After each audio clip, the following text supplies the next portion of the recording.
Hey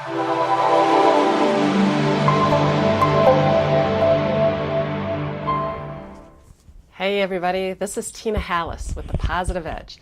Thank you for joining me for another positivity tip. Again, these are from my book, Sharpen Your Positive Edge, Shifting Your Thoughts for More Positivity and Success. Today's tip is number 46. Don't reduce your stress, use your stress. Shifting your thoughts about the hazards of stress. Are you stressed about being stressed? We hear a lot of talk about how all the stress in our life is bad for our health. And there's a lot of tips and strategies we can find about reducing our stress.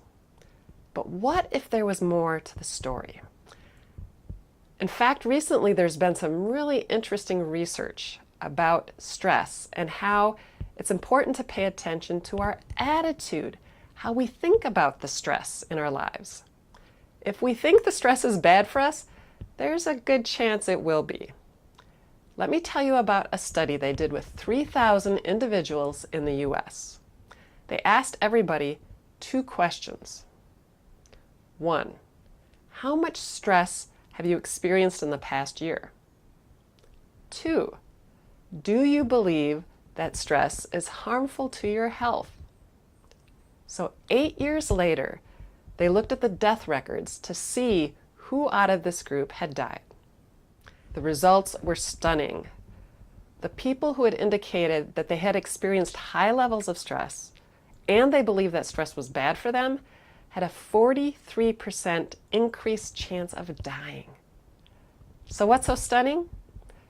Is those people who said, yeah, I've had a lot of stress this year, but I don't think stress is that bad for me, had no increased risk of death.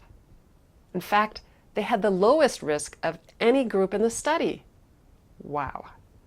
In fact, additional research has found that when we shift our thoughts to believing that stress is valuable and it's actually preparing us for the challenges in our lives, it not only shifts our mental attitude, it actually changes our physiological response in our bodies. It looks more like joy or courage. Yeah, our heart rate still increases, but they find that our blood vessels don't constrict. So for more details, I'd like to suggest that you check out Kelly McGonigal's TED Talk on TED.com about stress. It's extremely popular, it's had many, many views, and it's fascinating. So McGonigal says, how we think about stress matters. So what's stressing you out right now? How could you change your views about stress? How could you see this stress as useful? Thank you and take care.